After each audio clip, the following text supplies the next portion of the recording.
Ito yung mga araw na magkasama kaming lahat. Sana sa susunod maulit-ulit itong masayang moment namin na magkakasama kami lahat.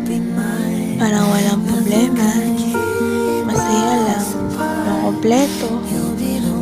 Nagpapasalamat ako sa mga taong to kasi marami akong naranasang magaganda. Kahit hindi kami magkakasama lagi, sana hiling ko hindi magbago, yung laging masaya.